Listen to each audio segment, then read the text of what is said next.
We are full swing into 2023, a year of no limitations. I love the saying from NASA, my friend Dr. Christine Johnson, who says, the sky isn't the limit. We know the sky's not the limit. We have the entire space to excel to. And so, no limits. The sky is not the limit. This is the theme of 2023 to rejuvenate, to reconnect, and to replenish ourselves because we cannot give from a empty cup, right? When our tank is empty, it's got holes shot through the bottom where like a sieve, our energy is depleted. And also with that, our willpower and often our confidence, our ability to keep and maintain healthy boundaries, our ability to show up authentically no matter what, for who we are, what we stand for, the people and principles we care about.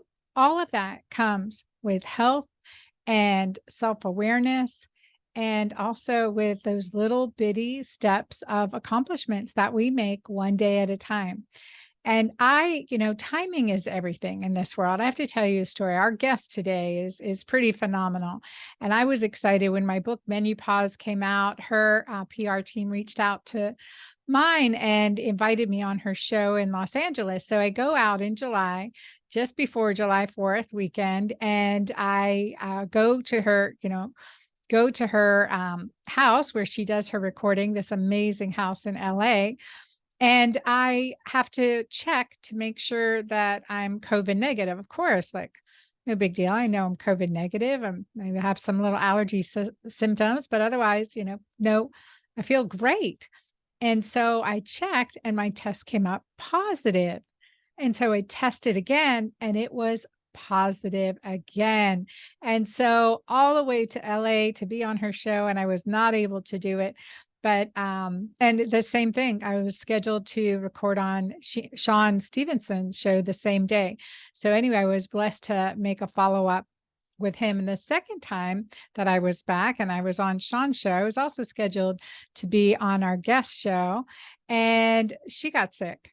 So today I am just really super excited that the stars align and we are actually going to have deep, authentic conversation, in this case, about her book, Radical Confidence, and her platform and how she shows up in the world. My guest is Lisa Bilyeu. She has just an amazing story, an amazing personality, and just a joie de vivre around her. Just this incredible positive energy, but she wasn't always that way. It's really lovely to hear her story as you know, coming to the US, falling in love with the love of her life. They've created an amazing business together, influencing an audience of over 7.5 million people. And she has her digital series called Women of Impact. And she loves to spend her days just having real, uncensored conversations with the most inspiring women. So I feel that way to have her on my show. This is Lisa Bilyeu. Her website is lisabilyeu.com and radicalconfidence.com. Her book, I'm going to be highlighting a couple areas that I highlighted. This book I put on our family reading list. So excited to share some key points with you and join in this conversation, how we can support each other in showing up as our most authentic self with radical confidence, releasing our limitations or perceived limitations or limiting beliefs. Mostly it's these limiting beliefs. So I will be right back with my guest. Welcome, Lisa, to my show. It is awesome to have you here. Oh my God, Dr. Anna, this is such a pleasure. I'm so excited. Oh, me too. And I really do want to share a little bit about your story that you shared in your book, Radical Confidence, about you tapping into your own, like that ability to tap into your own confidence, the steps, like the realization it took you to say, okay, I've got to do this. How was that for you, this journey? God, when you're going through it, it doesn't really feel like it's going to be a story that you end up telling, because all you do is see the struggles and you feel the struggles on a day to day. And so that's really the interesting thing when it comes to confidence. People think that you're either born with it or that when you develop it, you've got it for life. And it's just like a muscle or a skill set. It's like you have to build it and you have to then work to sustain it and maintain it. And that was like actually the best news that I ever got growing up when I felt completely insecure and inadequate, was because realizing, oh, I didn't have to be born with it. But if I work hard, if I just know that it takes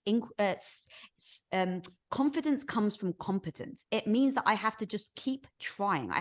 My metaphors are wax on from the Karate Kid, the movie, right? It's like, I love that. it is, Yes. it's the best metaphor, right? Because it's just like you do other things that don't necessarily serve you in the moment, but what you don't realize is you're actually preparing for that moment that it will serve you.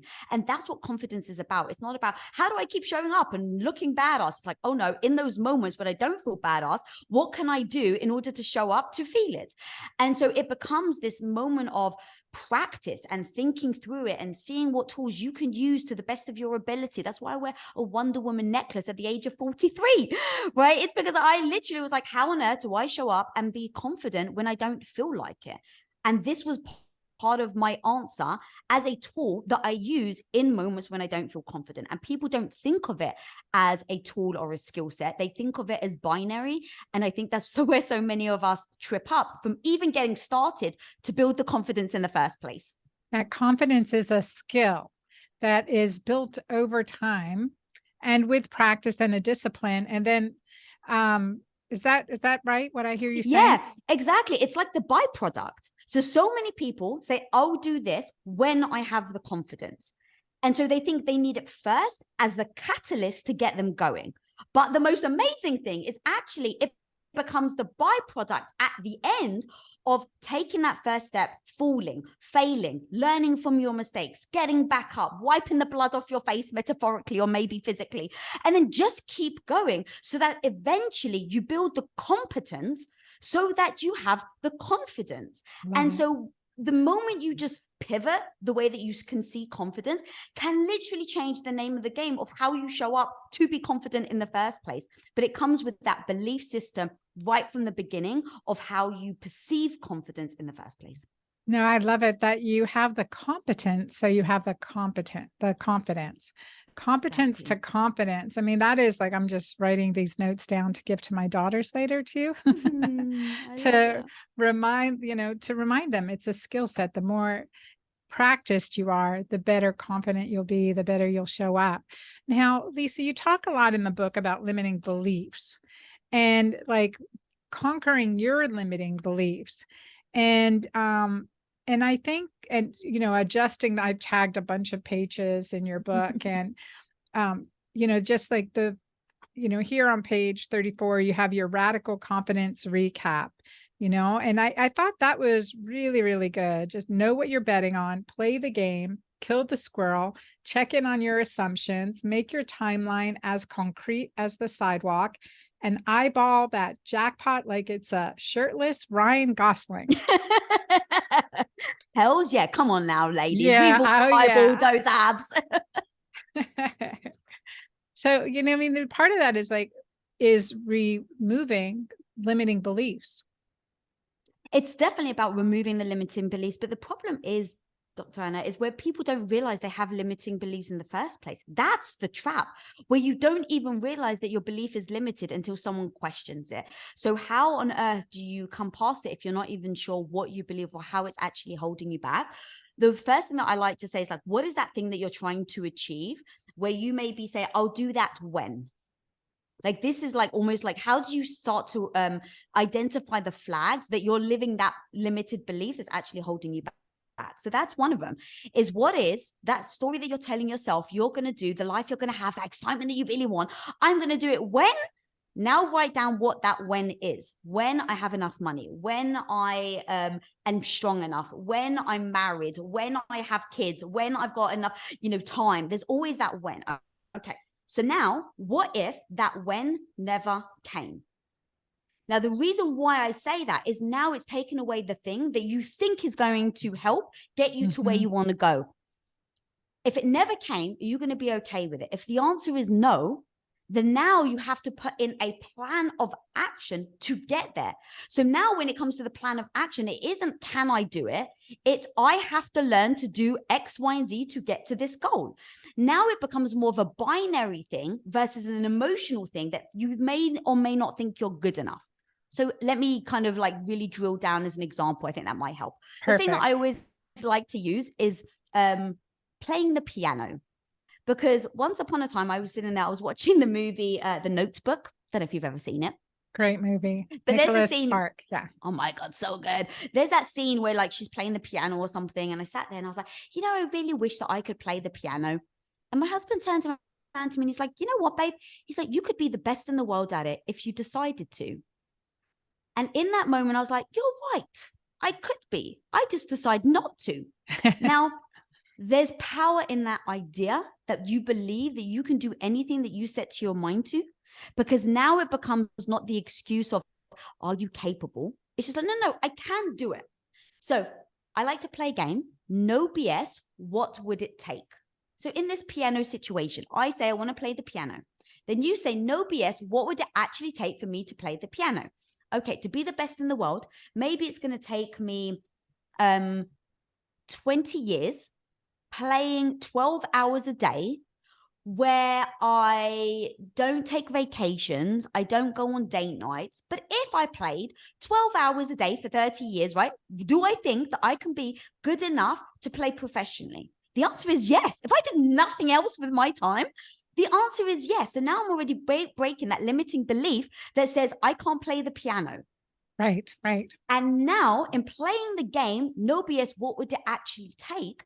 Now I realize, well, forget it. I don't want to play the piano bad enough to have to practice 12 hours a day for 30 years. And now the idea of not being able to play the piano went from giving my power away, from being the woman that said, I can't, that's giving your power away, to being the woman that says, I choose not to, which is taking my power back and me saying, I can do anything. That's my belief system. I choose not to spend my time doing this. That was a little example of how I approach the power of belief, because every time you challenge it, the second you put a process to challenging your belief system, you start to realize, oh, it's possible. I just choose not to. Yeah, no, I love that. And I want to talk a little bit because, you know, I'm first generation American. My mom came from the Middle East, and you're Greek nationality, right? So you are new to America too. And so there's this different cultural beliefs, right? And then to, you know, the American lifestyle comparatively, did you have, as the, you know, coming here, did you have challenges around beliefs that you were raised around to be able to release those or adopt them even further here to create the life of your dreams? Yeah, beliefs are just such an interesting thing, because once you're out of what you consider normal, you start to embrace or face things where you're not sure how to perceive people. So for instance, I was brought up in Greek Orthodox family. Around me was either Jewish, Turkish, or Indian. That's where I was from, North London. So everybody, even though not everyone believed in the same thing, everyone had a higher power that they believed in. Everybody had a nationality, a tradition that they followed. And so when I came to America and I met my husband, who was not christened, had no typical traditions, it was very jarring for me when I sat down on our first date and he turned around to me, doctor, and he was like, so why do you believe in God? And I was like, oh my God, no one's ever asked me this before. And in that moment, I was like, because my dad told me to. I was 21 years old and I'd never even asked myself. So in that moment, I was like, wow, Americans are brash. Like Americans would just ask anything. You know, like they're not as Unfiltered. Unfiltered. Proprietary. Yeah. So like even that was like, oh, he didn't actually mean anything by it. It was just his way of thinking. And that was actually a massive thing for me to become extremely empathetic towards other people. And the same with my husband. So when my husband first met my dad, I don't know if you've ever been around a big Greek family. We're very loud. Oh, yes. It's our family too. very loud. We cut people off. We don't listen to their answers. Like, that's just like part of the family dynamic. My husband comes in and meets my family for the first time. I've got a big family. My family's very loving and giving, and, you know, anything, his food. And we left the first time he met my family. And he turned around, he's like, oh my God, your dad's so rude. I was like, what? I was like, my dad's so giving. He's like, I can't believe how rude your family is. He's like, they ask me questions. They don't even listen to the answer. He was like, I was in the middle of talking and people would just interrupt me. I ask a question, no one answers it. So he left the Oh my same. gosh, classic big fat Greek wedding type scenario. It sounds like, I love it. Exactly. So now Very you could, like, in those moments, I was like, oh, he just comes from a different world. So his perception of loud, overstepping the mark, talking over each other, cutting people off, he was brought up to believe that was a sign of disrespect. I was brought up to believe that's a sign of love, that people so welcome you, that everyone's just like all over the place. People just want to jump in the conversation. So as humans, how on earth do we just in general pass each other, rub each other the wrong way, have different perspectives, think badly of someone else? And sometimes it's just, you just think differently. That isn't right. That isn't wrong. That isn't bad. That isn't good. It's just different. And if we can pause and hear each other out and listen to where each other are coming from, like, maybe you can at least just have an open heart and a different perspective on how they think or how they feel, than just passing judgment upon each other. That I had found growing up, so much judgment was put upon me about expectations of being, what it meant to be a Greek woman, which the belief system was you're going to end up being a stay-at-home wife with a bunch of kids. And you've pretty much broke that mold. That's not the path you decided to follow for your life. You've had health issues, and of course the family business, we'll call it, right? You had the family business and your heart's in that, and you share it so beautifully. I mean, for my audience, please listen to her Women of Impact podcast. So Lisa Bilyeu's Women of Impact podcast. It is so good and so raw. And I love it, honestly, when you're talking with Tom about relationship stuff. So because two people from very different worlds, it's what, I think the piece that you emphasize is that different perspectives, right? Coming from different perspectives. So you really have to be boldly confident and ask questions, ask for clarification. Say, maybe you misunderstood me, or maybe I misunderstood you, or where is that coming from? And then navigating that in the most important relationship, and that's the marriage relationship. So what, give us some tips around that. And I just want to highlight a couple sections in the book that I highlighted. That one thing you talk in that part of that mindset, right? The mindset issues, and the, like what you mentioned, have your why, believe you can, watch your language and watch your actions, and surround yourself with growth-minded people, and then rinse and repeat. I love those steps. I love the practical, tangibility of those steps, that these are things that we can take and then celebrate every small win. I like to say you're taking one next right step after the other. I mean, just celebrating, taking that pause in between to celebrate that. And so how do you bring that into your relationship when you're like, oh my God, he's not going to like that I'm going to talk about this, or we have a real conflict here, a point of view issue. And, that point of view can create wars, right? I love this question. So for people that may be listening that may not know, so I've been with my husband now for 22 years. We've celebrated our 20-year wedding anniversary. We come from very different backgrounds, very different lives, to the point where when my husband went to ask for his blessing to marry me, my dad said no, because he didn't believe at the time, being very traditional Greek, that Tom had any prospects in order to be able to support me, as my dad saw it. And obviously cut to many, many years later, we've built $1 billion company. And, Tom's walking him around our 300,000 square foot facility at Quest. And my dad's just in tears with pride.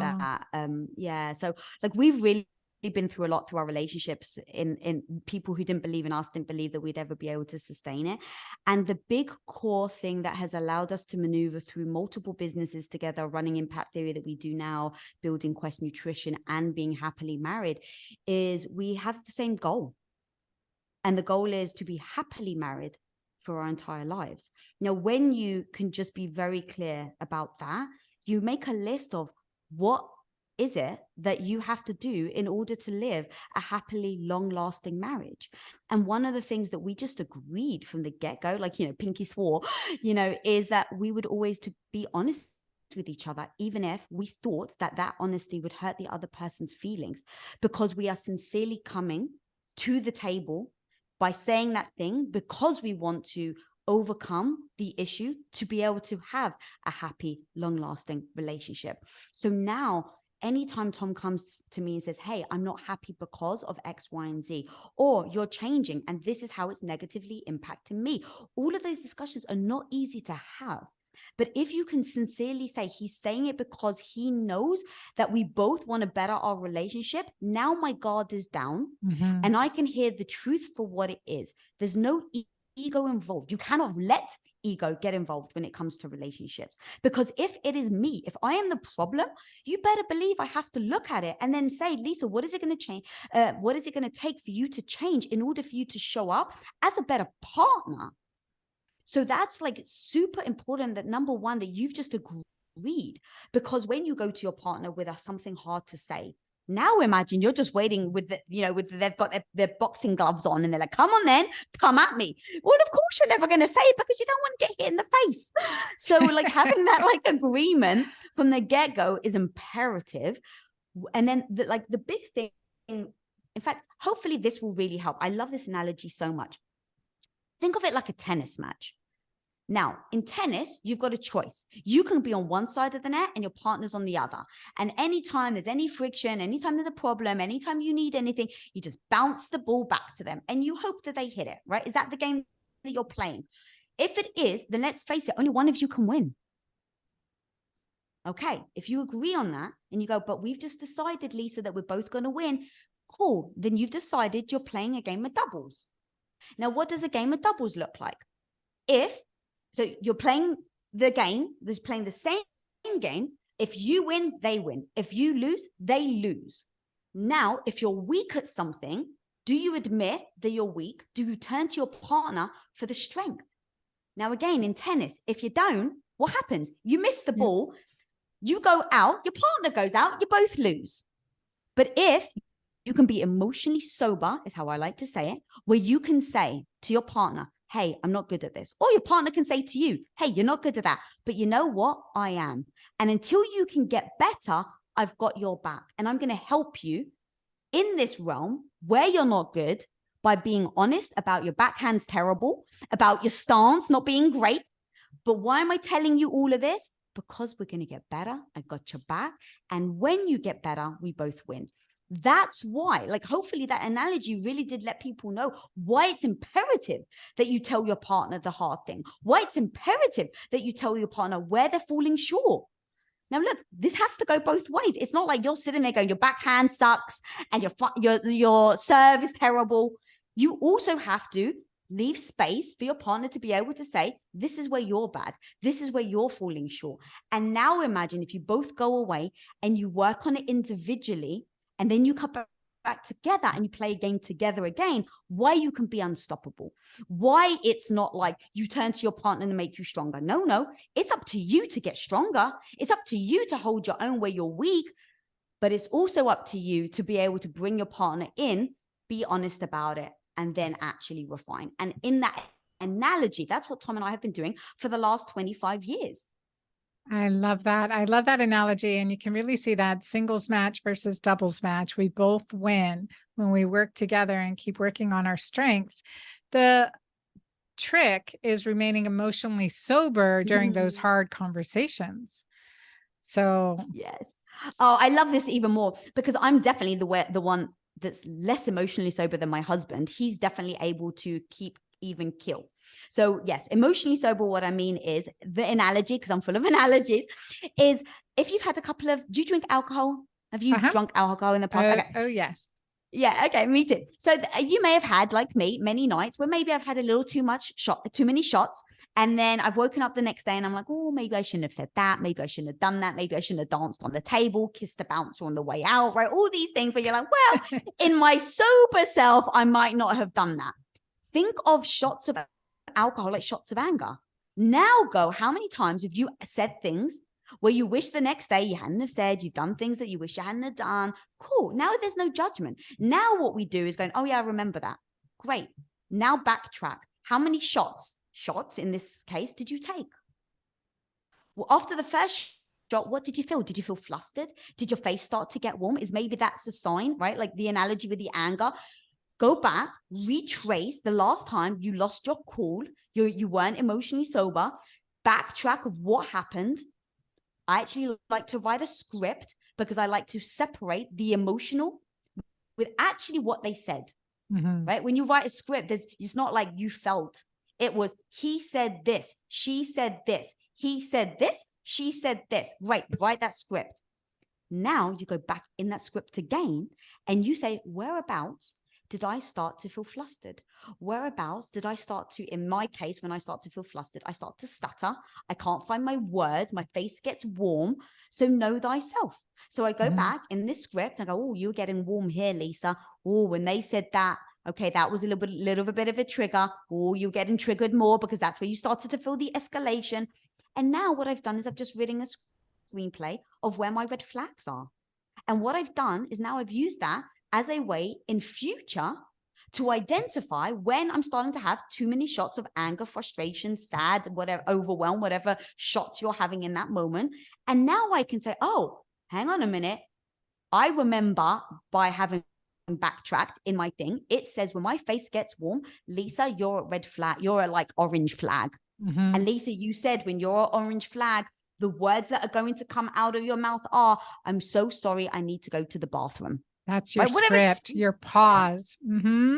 Exactly. And now what you've done is you've figured out me, not someone else, because someone else is going to have a different red flag at a different moment because they're going to be triggered in a different way.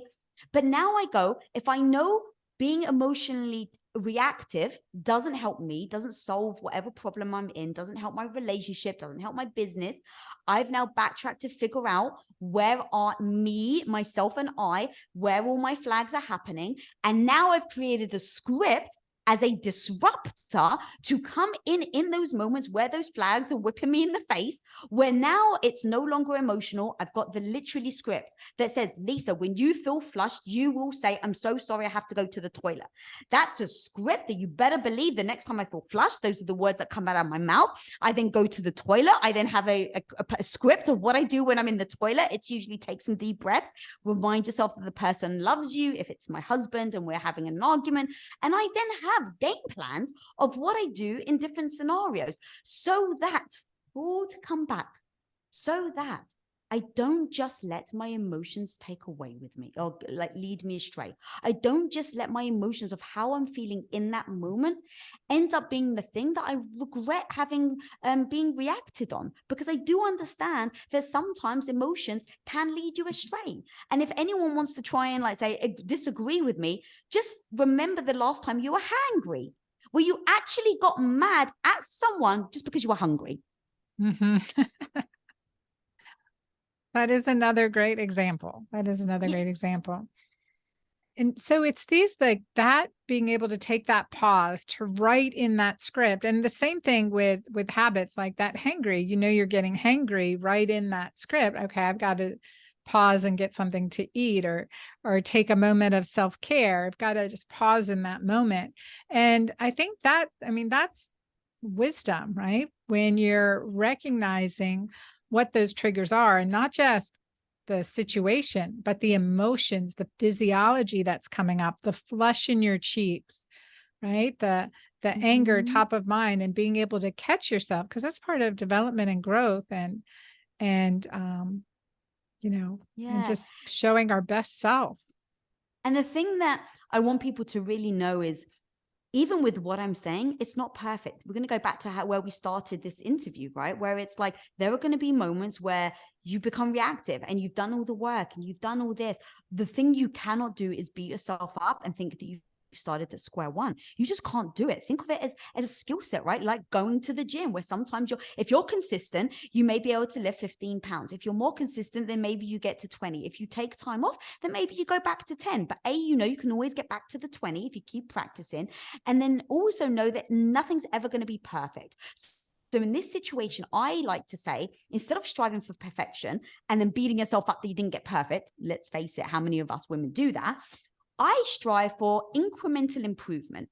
So if I was the person that would get into an argument with my husband, let's say, and I'm sure we've all been there, sometimes it's been like a day and you're like mad at them and you're really upset, and it just feeds into each other and you just get more upset and more frustrated. I know that I have been more than a day annoyed and had an argument with my husband where I've reacted. Okay, well, since then, I can now get to the point where I can sometimes actually spot myself not get into that reactive state within I want to say 10 minutes.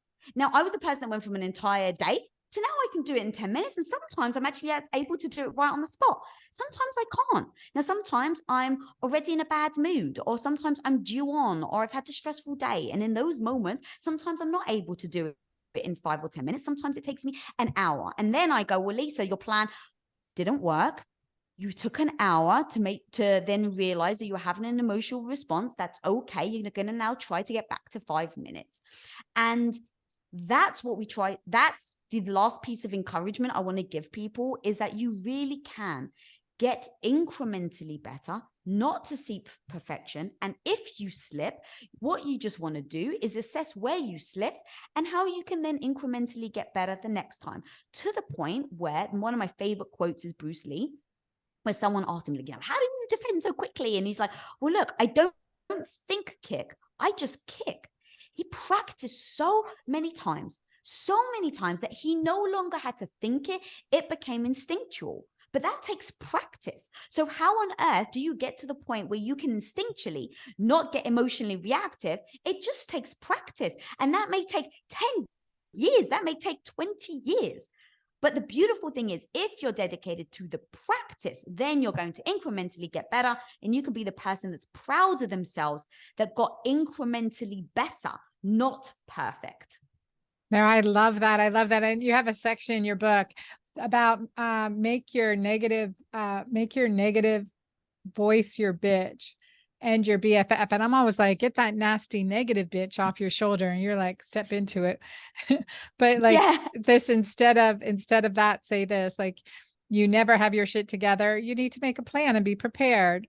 Or you have no freaking clue what you're doing. Instead, say, I've never done this before, so I'm going to have to learn. You're not good. When those thoughts come in, you're not good enough. What does good enough actually look like? And what do I need to do to be good enough? And I love all those pieces. Now, I have a question for you, Lisa. With all of this, right? With all of this, physiology plays into our emotions and our behavior, right? We can optimize our physiology to optimize our behavior, and optimize our behavior to enhance and balance our physiology. How have you played with this in your life? Oh my God, in so many different ways. So a big thing for me, the hardest thing I've had, is to really think positive. It's very easy for me to slip into a negative space. And so how do I start to feed my brain, start to feed it in a positive way? What do I do in my body to improve my mind and my brain? And then what do I think to improve my body? They really do go hand in hand for me. And so a big thing is admit where you are right now. Just be very, very honest about where you are in your mindset and your physiology, right? It's how are you feeling? And so for the longest time, just followed what people told me. Oh, do this and you'll feel great. And so that becomes blind. I can't kind of come back down to, we give our power away so much that we don't actually start to tap into, how do I want to feel? And then what does that actually mean for me? So for instance, if I want to feel confident, I don't expect to just naturally feel confident. I know I need to do a certain set of ways of thinking. So I have to play music. That's the thing that can almost drown out the negative voice in my head. Then I need to move my body so that I really do feel excitement for whatever I am singing out loud. So I have these ways of moving my body, thinking a certain way, using music. I think time of the month makes absolutely all the difference. And so understanding what you're going through and where your energy is so that you can use it to your advantage is always an amazing tool. And so I've actually lost track of your question. Oh, no, but that's it. Like that whole physiology and time of the month, because PMS can be an issue. Ovulation is higher testosterone, more usually on task, baseline levels, usually calm, cool, collected during the period and the week after. So like knowing how the physiology can affect you, but also again, enhancing your physiology to clear any toxic hormones. That's a really big piece. But that oftentimes toxic emotions come up when our hormones are toxic. That week before our cycle, for instance, can be a good example of that. Yeah, thank you so much. Yeah, you're so right. And this is like so amazing that now we as women are talking about this. It's like our superpower. We haven't been using it. Tap It's like, into our cycle. Oh my God. It literally was so amazing. The more I started to find out and understand our cycle and how we can use it as a superpower. And that's the thing. It's like, I don't beat myself up anymore because I used to, of how I feel. I just go, oh, you feel like this? Okay, it is what it is. Now figure out why. What's the reason? Is it a me thing? Like, have I eaten a lot of sugar the night before? That's going to make a difference. Have I had a lot of sleep? Like, all of these things are ways for us to look at who do I want to be and how do I do it? That's how right? Like, I want to show up with confidence and energy. Cool. How do I do it? No judgment here, but how do I actually do it? Okay. Study sleep. What does sleep say? Sleep says you have to sleep, let's say the temperature of your room makes a difference, right? Understanding a sleep cycle makes a difference. Knowing that if you drink alcohol before you sleep makes a difference. Like, knowing all of this is literally, I get so excited, as you can tell, because I'm like, it's amazing. It's like, what lever do you want to pull? Right. Like, oh, you want to feel like this? Pull this lever. Oh, you want to feel like this? Pull this lever. Oh, Right. you want to have, cognitive clarity? Get sleep and have a great diet. Oh, you want to feel fog, brain fog? Then have a bunch of sugar and go to bed on a full stomach with only 3 hours sleep, right? It's like, oh, And a it's glass of wine. Right. Yes. It becomes all predictable, which is so amazing, because now I go, like I said, like, now I know what levers or not levers to pull in order to help me show up or not show up to be the person that I want to show up to be. And it can be harder during those times when you're working against your physiology, PMS, postmenopause. Sometimes so that's, of course, all in on that, y'all. So, there's transition times, and then there's where we have to optimize. And it's why we're here today, why I have the Girlfriend Doctor show, to bring you experts like Lisa and just talk about different aspects to really help us shine. It doesn't matter. There's no age limit on that. There's no age limit, but there is that habits that we get into, that our body gets into, that doesn't want to necessarily release us from them. And it's these small, careful, deliberate, aware steps or actions that we can take to really move through those blocks. I would say there's a great English book, the Going on a Bear Hunt, and it says you can't go over it, can't go under it. Oh no, I have to go through it. So we have these barriers, these blockages, and we have to go through them because there's no way around them. So you have to face them head on. But what can you do to work these principles so that they work for you and not against you?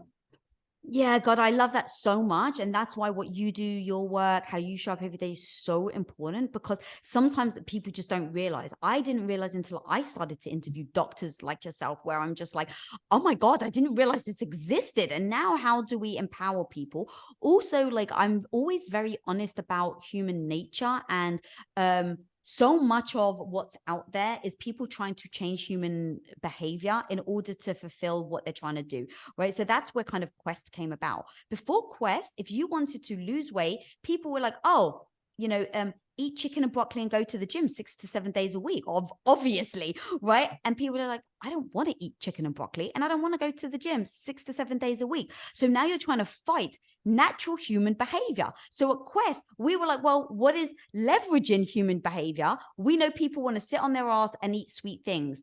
Amazing. We'll make a protein bar that's sweet, and now it actually still helps you lose weight because now you're not ingesting the sugar. Now we're taking human nature and we're leveraging it to their advantage. So anytime that I'm thinking about how do we leverage human behavior, when I go, well, excuse me, I was about to swear, so many of us women don't have the confidence. Oh my God, here's this thing where instead of telling women to just, go out and do it in a way and push through it, even when you hate it, it's like, oh my God, the human behavior is when I don't feel like it, I shouldn't. Great.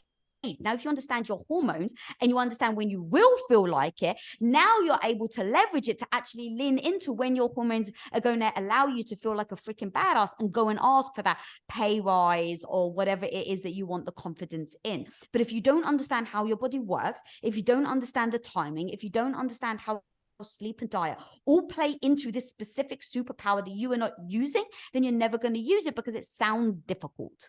Right, those were a lot of words, but the point being is that it's a superpower that we have that we don't lean into, that I think we really can leverage easily.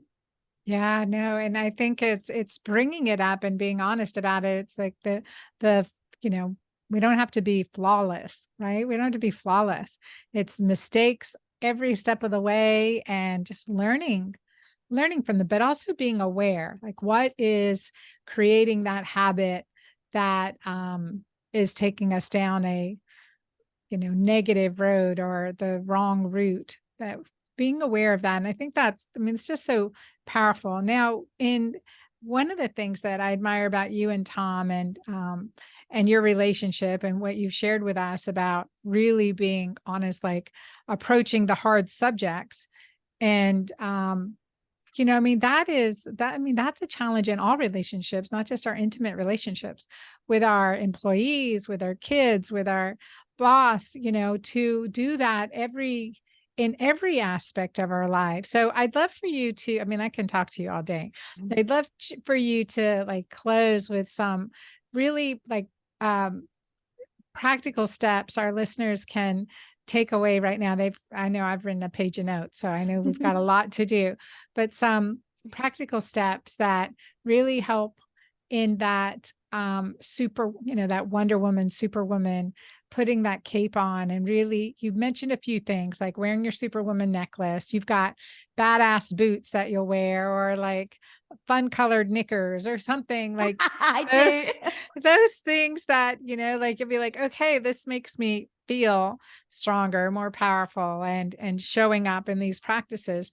And I really want to empower my audience with these tools, because we're facing, many of us, transition in life. We're entering our second spring, or we're in our second spring, or it's just ahead of us. And it's a change of sometimes the identity that we've carried for decades. And to shed that, to come out of the cocoon, so to speak, to emerge as this amazing, glorious butterfly, it takes shedding those old beliefs. It takes tapping into, how are you feeling? What do you really want for yourself? What lights you up? What doesn't light you up? And for some clients, I know I've asked them these questions and they said, I don't even know how I feel. I don't even know what I want. And I should know now. I'm 60s or whatever.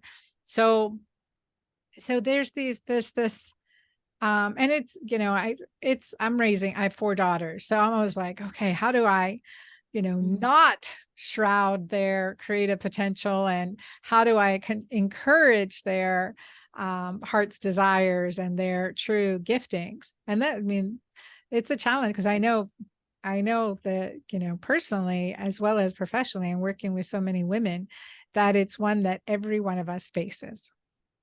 All right. So I want to give you something really super tactical, because I can have a lot of words of like, you have to go try a lot of things. You have to see what you like. Even in your 60s, it's like, if you don't know what you want, that's okay. Like, it's actually, instead of seeing that as a negative, see that as like, oh my God, the world is my oyster, right? Like, it all depends on how you even approach thinking about it. So that's like the very first thing that I would say to anyone that's like struggling. I don't even know what I want. Okay. Doesn't matter. The great news is you're in a position where now you realize that you are no longer happy in the status quo. I think that's already a freaking huge thing.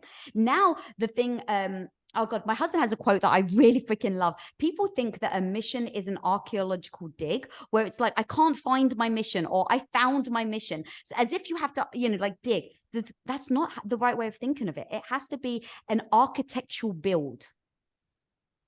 which means that you have to try a bunch of stuff. You have to build upon it. So you have to try a bunch of things.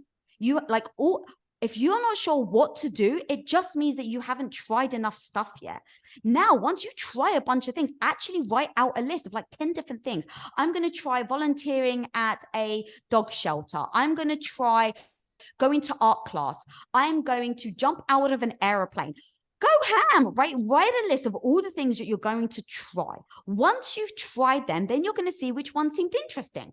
Which one maybe like made the heart flutter a little. Then you're going to try it again. Then you're going to try more of it. Once you start to try more and more, you start to go, okay, do I like this or not? Is this something I want to spend more time and attention on? That's how you build the intentional act of a mission. Okay, now once you've tried a bunch of stuff, you have to then, to me, create a mission statement. So many of us do this in our business, but we don't do this in our personal life. I urge everyone to write a mission statement. Now, your mission statement, A, has to be very succinct. It can only be 1 or 2 sentences long, because the second it becomes longer, then you're just waffling. Now you're confused of actually what your mission is. Everyone else is going to get confused of what your mission is. So you need to understand your mission in 1 or 2 sentences. Now, when you've got the 1 and 2 sentences, you need to be able to memorize it so that in any situation, if anyone ever comes to you with a question, an offer, a insult, no matter what, you're able to say your mission succinctly and to stand by that mission. Okay, now your mission needs to contain these 3 things: the what, the who, and the why. And repeat that: the what, the who, and the why. Now, I'm going to give you an example of my mission statement that I can absolutely say that covers the who, the what, and the why. I want to create content that impacts 14-year-old girls to give them the mindset that they can believe in themselves, so they don't spend the next 20 years unwiring the negative mindset I've had to. I stumbled a little, but I got there, right? I love it. The who, the what, and the why. I want to create content. That's the what. The who, for the 14-year-old girl. Why? So they don't spend the next 20 years unwiring the negative mindset like I've had to do. Now, you can imagine, Dr. Anna, anytime someone comes to me with a business opportunity, something exciting, or even someone that's like, Lisa, your idea's terrible. You're stupid. You're never going to achieve it. You better believe I repeat the mission, because I can attach my drive and my enthusiasm to my mission on the days that I don't feel motivated, on the days that I feel terrible, on the days that I have a negative mindset that's saying, Lisa, what the hell are you doing? You don't know, which happens a lot, by the way. On these days where I don't feel good enough, which I'm sure many people and listeners are probably hearing can relate, on those days that you don't feel good enough, you better believe you need a mission that is so stitched to your heart that you still get up and proceed. So I've created a mission that is so attached to my heart that gives me a North Star. If it's not content, I say no. If it's not for the 14-year-old kid, I say no. If it's not to help them, with an empowering mindset, I say no. I love it. Now you can see where I end up coming to, how I say yes, how I say no, why I love my life, and why I show up every day with a very clear mission and a very clear idea of where I'm going. If you don't have any of that, you will forever be like that feather in Forrest Gump that just floats and actually doesn't know where it's going. If you really, really want to set a goal, have a dream, and then act on it, that was your layout of exactly how you do it. I love it. I love it. And then again, if it's not in alignment, it's a no. And that makes it a lot easier. You're very clear and you're repetitive about it. I love that, Lisa. Thank you so much for sharing with me. I'm going to do our quick rapid fire questions, if you don't mind. No, let's do it. I'm not very good at rapid fire though. Oh my gosh, you're going to love these. Just quick rapid. These are the Girlfriend Doctor rapid fire questions. And the Girlfriend Doctor is based on 4 pillars: nourish, awaken, shine, and embrace. So those are the 4 pillars. So question with nourish: what is your favorite thing to eat? Lamb. Oh, me too. I had lamb chops at a Russian restaurant the other day. It's a place here in Dallas. Oh my gosh, it was so good. I love lamb. Lamb chops are the bomb. Love oh them. yeah. Oh yeah. And Okay. And then shine, you have amazing skin and amazing complexion. What is a product or a habit that you have to keep your skin looking so radiant? Diet, diet, diet is everything. I eat whole foods. I very rarely eat processed. I mean, we didn't actually even get into it, but I've had massive gut issues for like 6 to 7 years where, I mean, I was 15 pounds lighter than I was now. My hair was falling out. I was malnutritioned.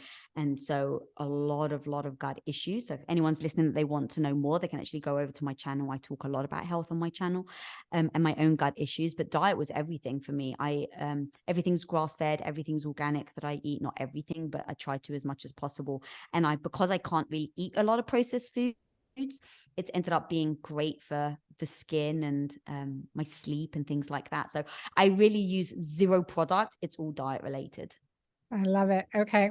And then for embrace, what is your favorite sexual position? Oh, I did not expect that question. Homie, I love this I said we couldn't question. go everywhere I today. know. I don't even know what it's called. But it's like, when you're like, your legs are really high up in the air and you're like kind of leaning on like your shoulders and he's like on top. If anyone can see the video, I'm doing the moves, people. It's like the was it like the inclining missionary? Oh my gosh, that is fun. That is fun. Legs over his shoulders, is that right? I got a visual. Legs above my shoulders. I'm not sure. On my back somehow. That is so funny. I love it. Okay. And then for awaken, what is who is a favorite author that inspires you? Oh, I'm just gonna say the first book that really hit me that I say to everybody, it was probably The Female Brain. Oh, I love that. Mm-hmm. So good. I Yeah. not only understood myself, I understood my husband after that. Nice, nice, nice. Lisa, who wrote that? Female Brain by Lisa. Oh no, it's not Lisa. It's Brisenheim. Oh, Luann Yeah, Luann, Brizendine. thank you. Yeah, yeah, Luann yeah. Brizendine. There Yes. it Oh is. my gosh. She's brilliant. She has been on the Girlfriend Doctor show. A great interview. Super Oh, amazing. Yes, I yes, am yes. dying to have her on, but only in person in LA. So she doesn't come here a lot. But like just understanding how we're made, guys, like changed my life. It really did allow me to take ownership over my health. It allowed me to really show up to be the person that I wanted, to have an amazing relationship and to just understand each other. Like it just changed. So yes, if you haven't read that book, go read it. Yeah, so good. So good. Well, thank you. And you guys tell our audience where they can get Radical Confidence. And again, you Oh, guys are going to thank win an ear market. This is on our family reading list because I have a 14-year-old daughter who is coming with me to LA. So I hope we get to see Oh you. my gosh. And a 23-year-old, a 26-year-old, and a 34-year-old. But this is on the family reading list. And I just think it's great. You're inspirational and you're so vulnerable and authentic. I want everyone to read this book. Thank you So so much. Yeah, anywhere bookstores are sold, books are sold. And then they can go to radicalconfidence.com where I actually do a bunch of giveaways. And so, yeah, I just poured my heart and soul into the book. And it really is a reflection of, guys, like when you don't feel good enough, like I grew up feeling like, and you don't have the confidence, how do you keep going? How do you actually start to live the life you want and ask for everything that you've always dreamt of? Like the book is very tactical because I know that stories and emotions can really just hold us up. So it's like a combination and blend of everything. So thank you so much for having me. And homie, I cannot wait to see you and get you on my show. I cannot wait as well. I thank you so much. Thank you so much, Lisa, for being here on this show. It's been amazing. You guys check out Lisa Bilyeu, her book, Radical Confidence, her podcast, Women of Impact, and just to dig into what is your mission statement. I think that is where we'll end with some homework on what is your mission statement, really being clear about that so that in a short sentence, when maybe confidence is lagging or we're challenged or we're in that dark space, that we can tap into that, hold on to that, feel passionate about it, and reinvigorate that mission statement, the mission for our lives. That there can be many in our lifetime. We're never stuck by what's been past. God put our eyes on in front of our face for a reason. There's no looking back. It's looking forward. It's looking at what is your next right step. So I love being here with you, and thank you for being in the Girlfriend Doctor community and sharing this podcast. It means so much when you share and you leave a review. Thank you guys for being here. Till next time.